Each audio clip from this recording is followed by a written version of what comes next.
Got my eyes straight ahead, got my head in the game. With the red light on, I'm just waiting for the change. Keep my head down low. Hi, Jay Fallon, and thank you for listening. So this week in March, I'm recording this on the 7th of March, 2026.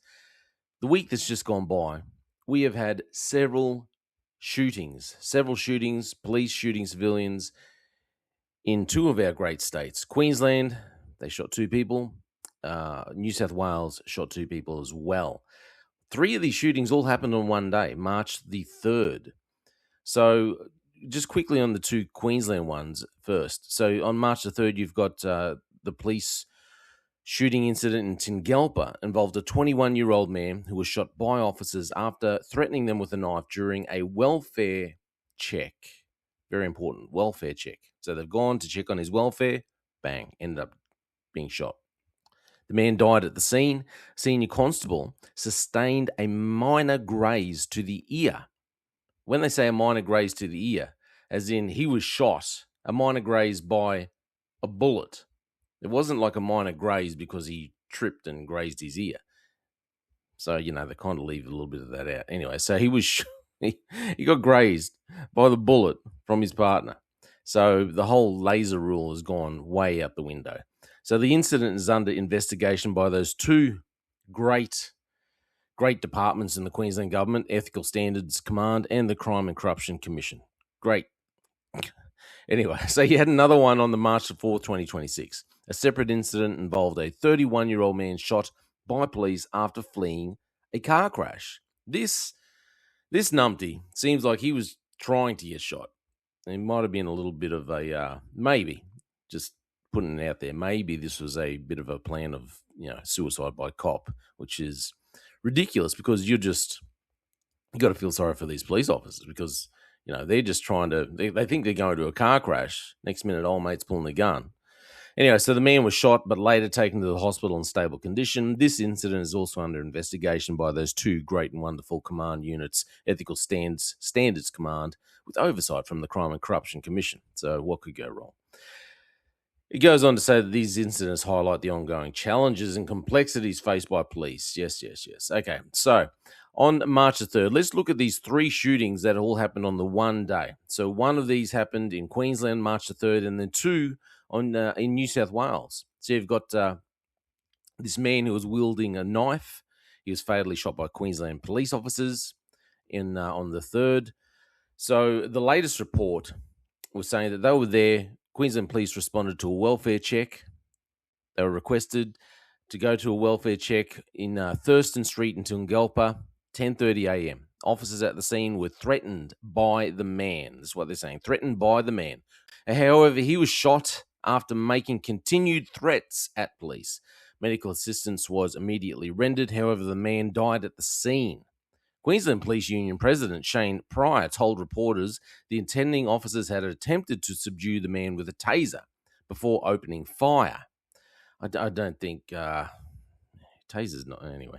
While trying to detain that person, that male person has lunged. Okay, they say it here. Has lunged at police with a knife.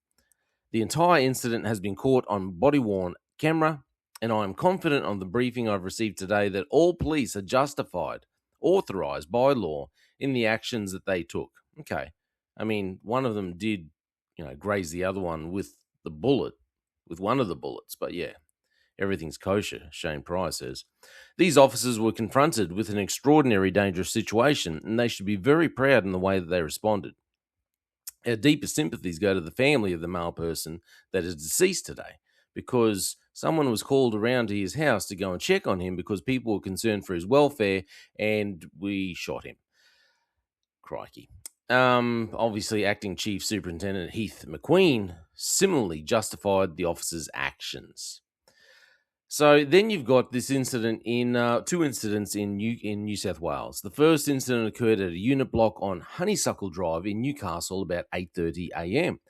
Northern Operations Support Group and Northern Region Domestic Violence High Risk Offender Team attended the property to arrest a man wanted on 5 outstanding arrest warrants. When officers forced entry into the unit, 36-year-old man confronted them with a knife, 2 tasers were deployed, however, both were ineffective against the man.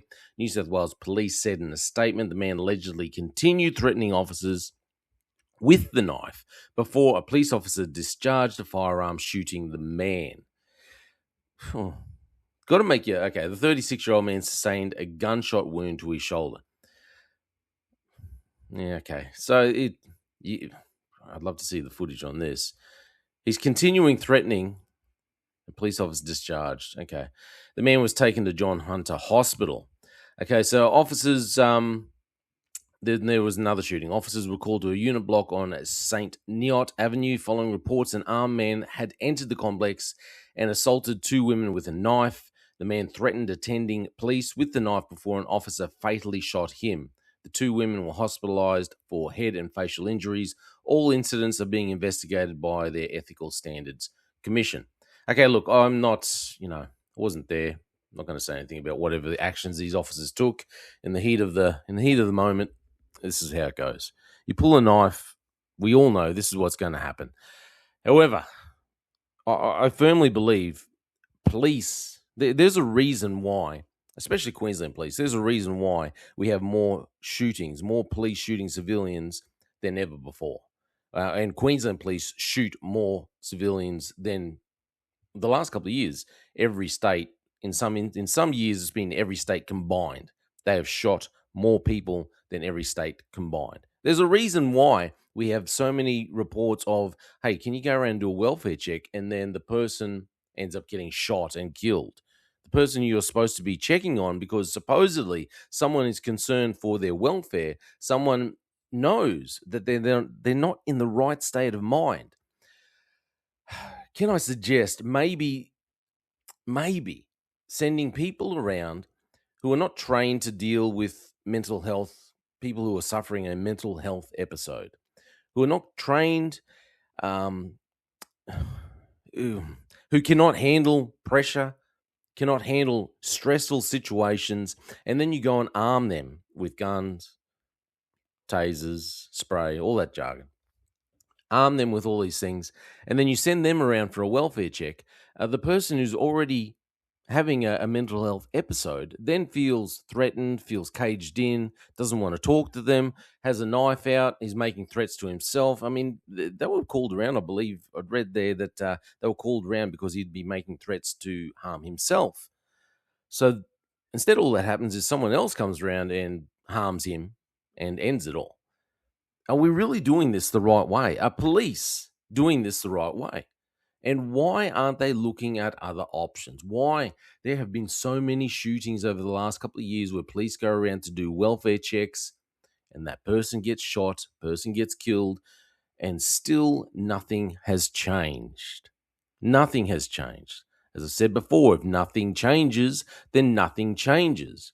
If you continue to get called to people, to situations, to jobs where people are having a mental health breakdown, and you continue to just do the same thing, take the same action, just send police around to deal with the same situation, and then you continue to have police shooting people who are having a mental breakdown, you can't be surprised. You shouldn't be surprised. Things need to change. Something needs to change. Shane Pryor, you need to be pushing change, not just standing up there backing officers saying, no, everything's all right, everything's all good. Hey, forget about the fact that one of the officers shot the other officer, hit his ear. It's just a graze, whatever. Forget about all that. It might suggest that maybe someone wasn't handling a stressful situation properly, and maybe they shouldn't have been in that stressful situation. But anyway, things need to change. Our police services, our police forces around Australia need to change the way they do business. You can't just continue to go to these jobs where people are called because they're having a mental health issue. You call to these jobs and then, they had a knife. You have to change tactics. You, the police, have to change. Mental health, these people, they're not going to change. They're the ones in crisis. The ones that can change are the police forces, the police services in our nation. They're the ones that need to change their tactics. They cannot keep doing the same thing and expecting a different outcome. But will anything ever actually change? Well, we're sending around Ethical Standards Command and the Crime and Corruption Commission to investigate this, and we are sure that they will back police and nothing will have been found negligent on police's behalf. This is all just my opinion. Please let me know what you think. I believe they need to change tactics. They need to look at themselves and think, what can they do better? Especially Queensland Police. That's all my opinion. I'm Jay Fallon. Thanks for listening. Got my eyes straight ahead, got my head in the game. With the red light on, I'm just waiting for the change. Got my head down low.